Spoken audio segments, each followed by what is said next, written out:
karena ada tangan-tangan dari luar yang tidak menghendaki Pak Anies diusung di Jawa Barat. Siapa Pak?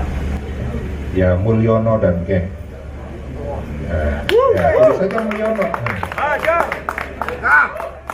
Tantangan yang sangat besar, tangan-tangan yang tidak menyetujui Pak Anies diusung oleh PDI Perjuangan. Banyak informasi beredar pada menit-menit akhir masa pendaftaran calon gubernur dan wakil gubernur Pilkada Jawa Barat 2024 pada Kamis 29 Agustus 2024 menjelang tengah malam. Tersiar pada kalangan jurnalis bahwa Anies Baswedan saat itu sudah tiba di Bandung untuk didaftarkan PDI Perjuangan di kantor KPU Jabar. Namun pada menit-menit terakhir tersebut, Anies tak kunjung muncul. Singkat cerita, Ketua DPD PDIP Jabar Ono Surono dan Wakil Ketua DPD PDIP Jawa Barat Abdi Yuhana pun datang ke kantor KPU Jabar jelang tengah malam. Ono saat itu mendaftarkan Jeji Wiradinata dan Ronald Surapraja sebagai calon gubernur dan wakil gubernur Jawa Barat dari PDIP. Namun, pasangan calon ini tidak hadir dalam penyerahan berkas tersebut seperti pasangan lainnya. Keduanya menyampaikan kesediaan pencalonan lewat video streaming. Ono Surono kemudian mengatakan bahwa Anies Baswedan sempat menyetujui untuk maju di pemilihan gubernur Jawa Barat melalui PDIP. Kendati demikian, di hari terakhir pendaftaran, Anies Baswedan disebut menolak untuk maju di Pilgub Jabar. Ono secara belak-belakan kemudian menyebut Anies dihambat oleh sejumlah pihak agar tidak bisa mencalonkan diri di Pilkada Jabar 2024. Ono menyebut upaya penjegalan tersebut dilakukan oleh sekelompok yang menjegal PDIP dalam mencalonkan Anies. Ono secara tegas meminta Mulyono jangan cawe-cawe di pilkada. Ya, apa pertanyaannya?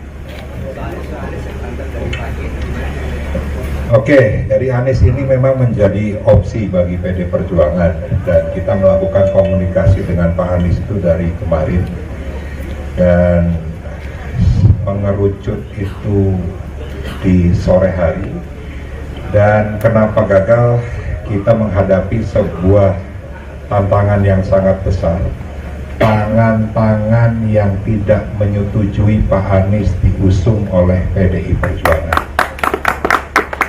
Kita sadar betul ya, Pak Anies merupakan figur tokoh nasional dan beliau juga asli kelahiran Jawa Barat, orang Kuningan.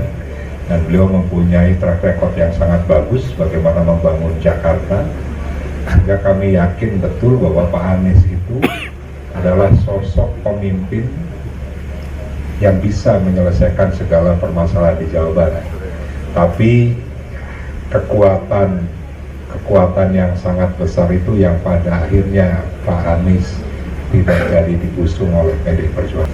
Ya, ini kan proses yang menjadi bagian yang tidak terpisahkan dan ini merupakan kewenangan DPP Partai.